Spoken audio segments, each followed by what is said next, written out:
คือคักหน่อยสามัคคีเฮ็ดเวียกสามัคคีกันพ่อแม่พี่น้องส่วนหลายบุญเนาะบุญงะก็เลยมีโอกาสได้เห็นเพิ่นบอกว่ามื้อนี้แม่นเพิ่นสิมากวนมันทอนมันน้องดีก็เลยเก็บภาพบรรยากาศมาฝาก FC ทุกท่านได้รับชมน้ำกันนะว่าวิธีชาวบ้านของเขาเจ้ากว่าสิได้แบบว่ากินข้าวแต่ละเม็ดเนาะกว่าสิได้แบบว่าเงินแต่ละกีบแต่ละบาทก็บ่แม่นเรื่องง่ายเนาะก็ต้องใส่เหือแห้งกับบ่คือแบบว่าอยู่ไทยเนาะที่เขาเจ้าหันจะเอารถมาไทยเอานู่นนี่นั่นเนาะก็สบายดีและสวัสดีพ่อแม่พี่น้องสบายดีทางผู้ชมทุกท่านในตอนนี้เนาะตอนนี้เข้าสู่ส่องน้องดีสาวลาวมื้อนี้แม่นเป็นมือยามดีเนาะที่น้องดีได้มีโอกาสได้เดินทางมาบ้านเปลียงเมืองนองแขวงสะวรรณเขตซึ่งเป็นครั้งแรกที่น้องดีได้ถ่ายเก็บภาพบรรยากาศซึ่งมื้อนี้แม่นมีโอกาสได้เห็นชาวบ้านเพิ่นจังใดสามัคคีกลหมั่นช่วยกันในอันส่วนหนึ่งภายในหนึ่งมือเนาะน้องดีหากก็เห็นครั้งแรกเดี๋ยวเรามาติดตามรับชมนำกันว่าภาพบรรยากาศมันสิเป็นจังใดฮะคือทายคือบึ้มพ่อแม่พี่น้องนี่คือภาพบรรยากาศสามัคคีของบ้านข้าเจ้าเนาะพ่อแม่พี่น้องที่ข้าเจ้าหันสิไปฮะบ๊ายบายคุณกำลังเลยเนาะเป็นกำลังคลิปนี้เป็นคลิปแรกที่น้องดีเห็นว่าชาวบ้านเพิ่นเนาะอันสามัคคีกันสบายดีนี่สบายดีพ่อแม่พี่น้องเอ้ยสิไปซ้ายไปเฮ็ดมันนี่แล้วไปกลมันทอนมันมีจกมีเสียม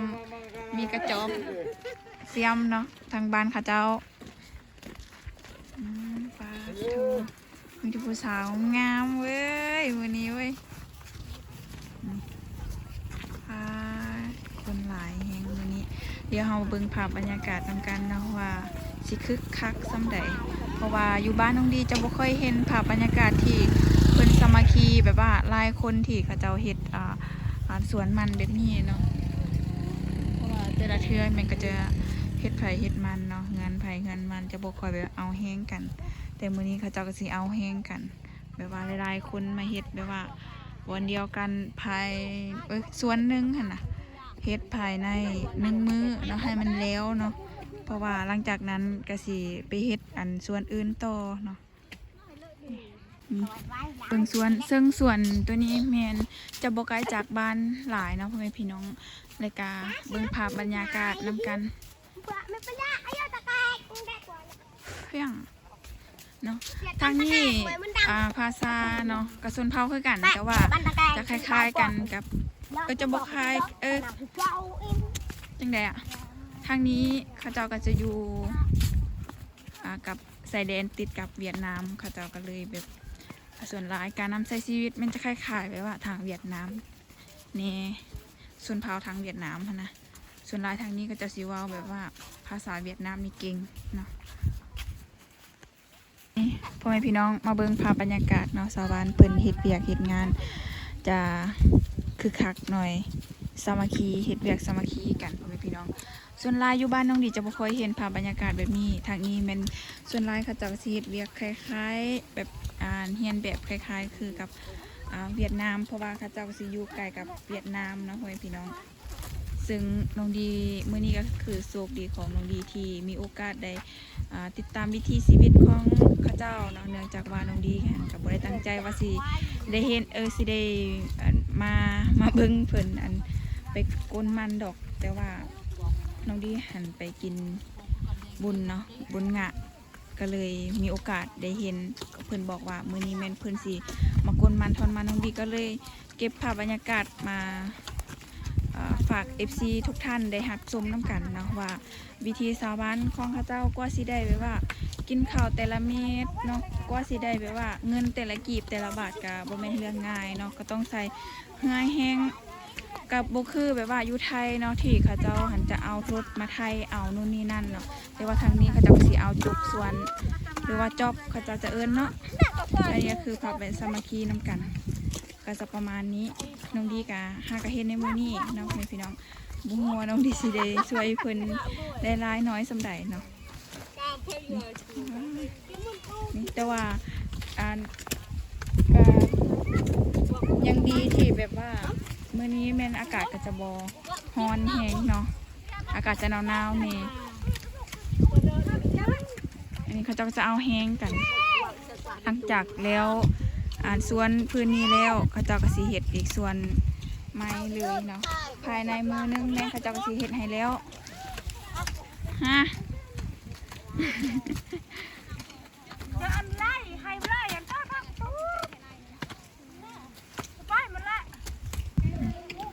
สาวๆก็ใส่เครื่องเน้นจักหน่อยพ่อแม่พี่น้องตอนนี้แม่น้องดีกันท้ายให้เบิ่งภาพบรรยากาศเนาะสามัคคีนี่หัวมันก็จะประมาณนี้มีหัวน้อยหัวใหญ่อันนี้ก็จะใหญ่ในจักหน่อยนึงเนาะพี่น้องอันนี้ก็น้อ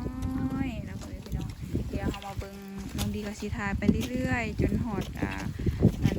รถผู้และรถม้าจากน้อยประมาณเที่ยงแม่รถก็จะมานะคะเพิ่นก็จะคนและขึ้นรถบัดเดียวเพราะว่าหมู่บ้านทางนี้เขาเจ้าอาศัยความสามัคคีกันเนาะเนื่องจากว่าเพิ่นบ่มีรถเป็นของตัวเองก็เลยต้องแบบเอาแฮงกันถ้าสิแบบว่ากลด้วยตัวเองหั่นน่ะตามที่น้องดีได้ทำเนาะถ้าแบบว่ากลโดยที่แบบว่าครอบครัวตัวเองหั่นน่ะก็จะบ่ทันเพราะว่าเนื่องจากว่ามีรถน้อยแล้วก็บ่มีไผแบบว่าสิแบบว่ากลหน่อยนึงแล้วก็เอาไปขายหั่นน่ะก็ต้องกลเบิดส่วนเลยเนาะให้มันแล้วบัดเดียวในเวลาเดียวกันเพราะฉะนั้นก็คือเฮ็ดหยังก็ให้มันไวว่องไวทันใจ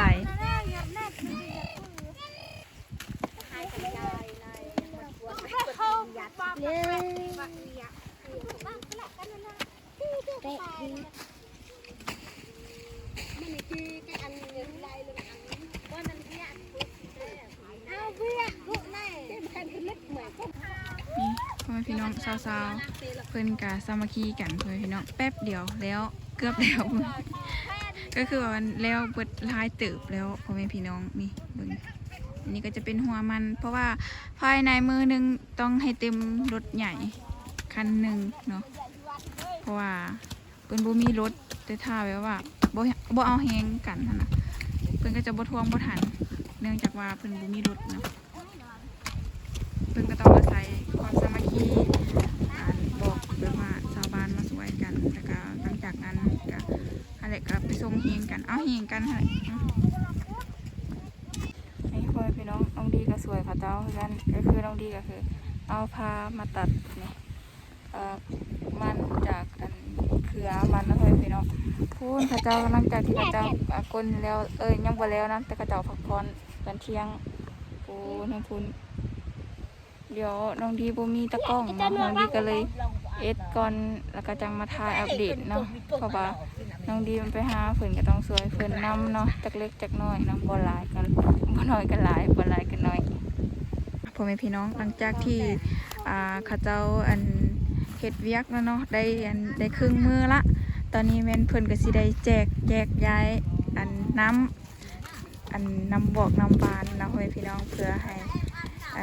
แจกกันแต่ละคนให้มันครบกันแต่ละคน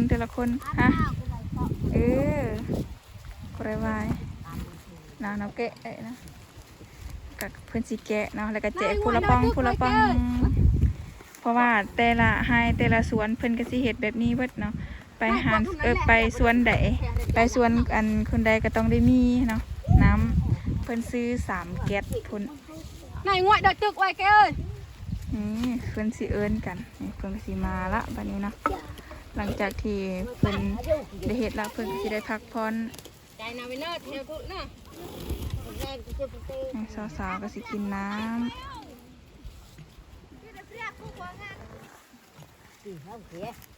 แกวะหัวเดือดตึกไปไหนบ้านขโมยตะกี้นะแกไม่ได้การไม่บ้านเงินแกบอกบ้านกระซิวก็ดังเละดักนี่มันใครจะเห็นบ้านซิวมี6ปองเก็ดนึงมี4แพ็ค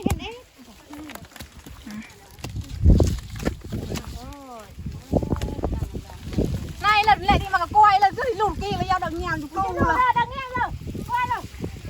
จุดเลยทายคืออะดังเงียมเลยกระยาต่อจื้อกระอังก็ได้ยอกเลยก็บ้านได้เยอะเด้อก ก็มาก็ลูกพี่ชื่อไอ้มามืดนะ แต่ยอดโรคือมันง่อยกันยาวๆนะเอ้ยไอ้นายผู้อดเด้มวยโรนะเอ้ยจัง ทางคุณกระจากกระเจกย้ายทางคุณกระเจกย้ายเพราะว่าผู้ชายทางคุณเนาะ รับเด้จ้าพี่เดินเงีย ผู้ ใน ชา ผู้รั ย บเด้ ผู้สาวเด็กน้อย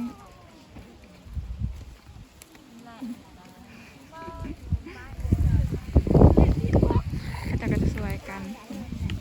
แจกย้ายคนละป้อง2ป้องคนละป้องสิคบกันอยู่วะเนาะเพื่อนพี่น้องซื้อมา3แก๊ส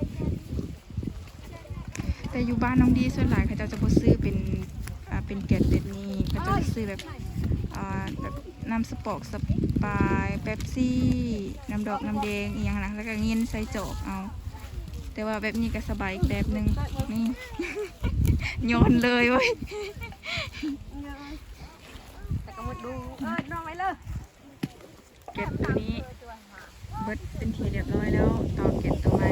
เพราะว่าผู้ชายเนี่ยเจ็บไปแล้วเก็บหนึ่งนี่แล้วเนาะพ่อแม่พี่น้องบางทีอาจจะสิบว่าหลายอย่างแบบเมืองหลายแต่ว่าอันนี้คือน้ำจิตน้ำใจที่เพิ่นมีต่อให้พี่ๆน้องๆเนาะที่เพิ่นเฮ็ดเวียกสามัคคีกัน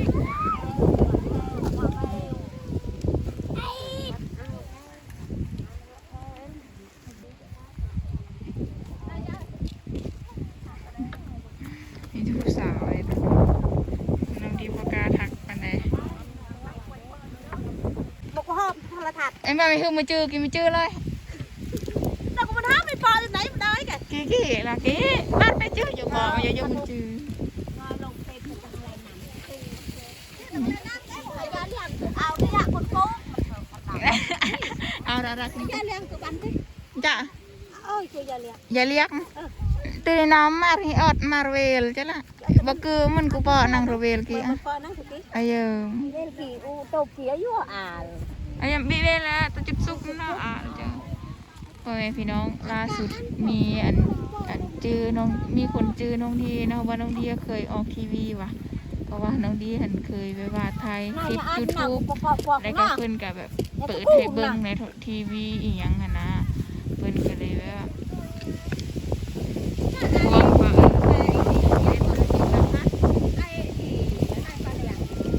เดี๋ยวมันดังเดี๋ยวมันจูรเวลมันก็สิใจกัน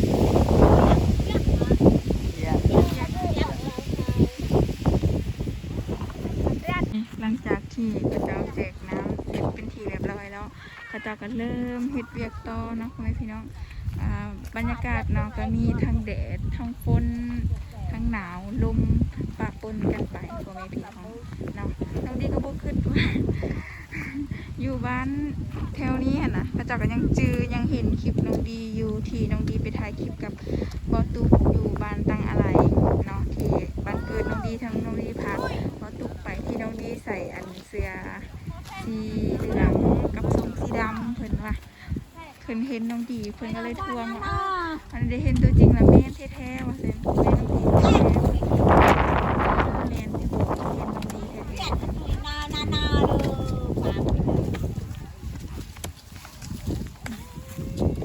ค่ะบรรยากาศดังกระดึบเนาะ ก็อันนั้นตั้งเยอะทายลูกดีคุยแหวกเฮ้ย กินเท่ากระตะละ นี่ทายลูกดี มันปลาแม่ไหมกี่เหอะแล้วมันก้อนเราเบอร์ฮะตะเบินจะอยู่ก็เออละอ๋อ มันหนักหลวงตาอ้อย นี่จะละ นี่ล่ะ โอเค นี่ล่ะอร่อย เออเลยลือเลยว่าเทระเวลวืบเลยไอ้ยะกี่อ้อยหนูไปเจ็ดยาอันพอดกรวงยากี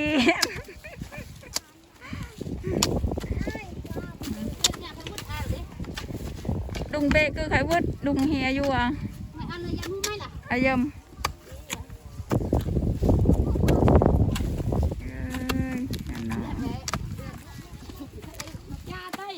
จุดสุกมันจุดสุกมูกับไข่ละโอคือยาหียาอยู่อ่ะอันน่ะอดให้ดาวมั่งมัวฮาโปลก็ลึกเงินตาอายุแต่ก็นั่งต่างอะไรฮะ ไปเล่นโปรหรือ เก๋ เครื่องเหลาเจ็ดเครื่องเหลาเวลุงเปิดวันพันหนึ่งจะ เคอะไรเขากี่พนายยาหอยยาตังอะไรฮะ เมื่อเดี๋ยวกะละนายหายไป กี่มากี่เพ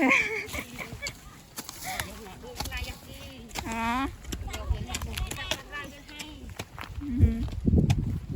มันเคสได้ฮะ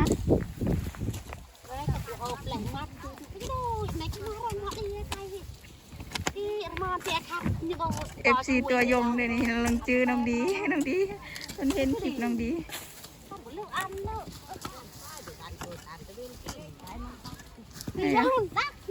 บ้านเกิดอยู่ก็ตั้งอะไรเบอร์อายุปอดดงอายะคือนะบางทีแกอยากคือกิเตตั้งอะไรมันเอาง่ายแต่จิบซุปเจอมาคือมันก็อดหนึ่งเตะหนึ่งปากคือกว่านายะคือมือนะนี่ภาพบรรยากาศหลังจากที่เพิ่นกินน้ำนายเสร็จเป็นที่เรียบร้อยละจากน้อยรถกสิมานะเพื่อนพี่น้องเดี๋ยวเรามาลุ้นนำกันว่ามือนี้เฮาคนมันสีแล้วบ่น้องมือนี้แม่นคนกับเผาที่น้องที่นับกับครบในบุคคบในกับประมาณ50 คน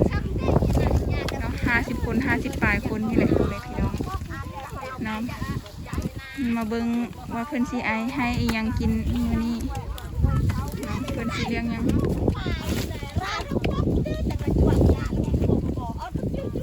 เดี๋ยวอันไปคือเลยจากไก่บุญเจ้าเลย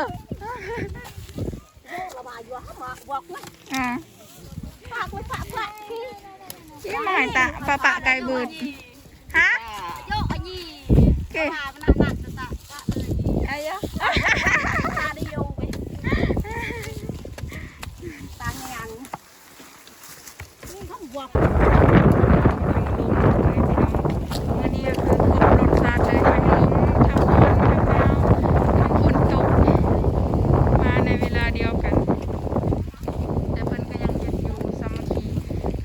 หาเบิ่งยากเนาะค่ะบรรยากาศแบบนี้สำหรับอยู่บ้านน้องดีจะบ่ค่อยมีส่วนลายมันก็จะเฮ็ดส่วนไผ่ส่วนมันเนาะแต่ว่าอันนี้บ่ได้เพิ่นต้องเอาแห้งกันเพื่อที่ให้มันได้หลายเนาะให้เอามันได้หลายให้เต็มคันรถถ้าบ่เต็มก็เพิ่นก็สิบ่คนให้เนาะเพราะว่ามันก็เสียเวลาเพราะว่าหลายๆคนก็ต้องการใส่รถเนาะพ่อแม่พี่น้องรถก็มันมีจำนวนน้อยจำกัดเนาะเพิ่นก็เลยต้องเอาแห้งเพื่อสิแล้วทรงแห้งนี่ก็ประมาณสักเป็นเดือนพุ่นก็บ่ฮู้ว่าสิแล้วหรือบ่เนาะเพราะว่าแล้วแต่เฮือนบางเฮือนก็มี2 คนก็ไป2 คนมี3 คนก็ไป3 คนเนาะน้องดีก็คือตัดมันจากเครือเนาะเคยเราแต่ว่าน้องดีก็บ่ได้ถือถ่าคาตั้งกล้องมาแล้วก็บ่มีจับกล่องให้ก็เลยบ่ได้ถ่ายนะพี่น้องอันนี้ก็เลยเห็นภาพแบบนี้แล้วคิดฮอดPPFC เนาะเพื่อเพิ่นอยากเบิ่งอยากติดตามรับชมนะคะบรรยากาศบ้านเฮาที่เพิ่นไปเฮ็ดเวียกเฮ็ดงานพูนอยู่ประเทศไทยอยู่กรุงเทพหรือว่าอยู่พูนอยู่ SA พุ่นเนาะเพิ่นอาจสิเบิ่งเพราะว่าภาพบรรยากาศแบบนี้ก็หาเบิ่งได้ยากเนาะพ่อแม่พี่น้องตรงนี้ก็เลยเอาภาพนี้มาฝากให้พี่ๆได้ติดตามรับชมนำกันมื้อนี้การสิบริเห็นน้องดีเป็นนางเอกหลายเนาะเพราะว่าน้องดีจะเน้นให้เบิ่งภาพบรรยากาศพี่น้องที่เพิ่นแบบว่าเฮ็ดเวียกสามัคคีกันก็จะม่วนอีกแบบหนึ่งเลยแบบนี้เนาะแล้วไวแต่ปัญหาก็คือสิเอาอย่างให้เพิ่นกินนี่แหละเนาะเดี๋ยวมาเบิ่งน้ำกันว่ามื้อนี้เจ้าของเฮือนสิให้ยังแขกกินนี่พ่อแม่พี่น้องตอนนี้แม่นข้าเจ้าแม่นกำลังทากินข้าวอยู่เนาะพี่น้องตอนนี้แม่น้องดีก็ได้เห็นเพิ่นเฮ็ดอันหยังอันกระดุมเอาไว้ซ่อนนั้นอันนั้นเบิ่งอันใช้เวลาให้เป็นประโยชน์พ่อแม่พี่น้องตอนนี้แม่นพักผ่อนเนาะเพิ่นก็สิเซลทักอหยังก็ทักกันรันแล้วก็ อันนู้นฮะเอาไว้ซ้อนปูซ้อนปลาทางนี้ก็หิวข้าวของกินยังบ่แล้ว กินข้าวกับอันกล้วยเจ๊อันก็จะเติมจะตาบมาเอาตัวนี้ของกินยังบ่แล้วเนาะพ่อแม่พี่น้องเบิ่งเราเฮ็ดนะนี่น้องดีสิให้เบิ่งเด้อเราทักจังได๋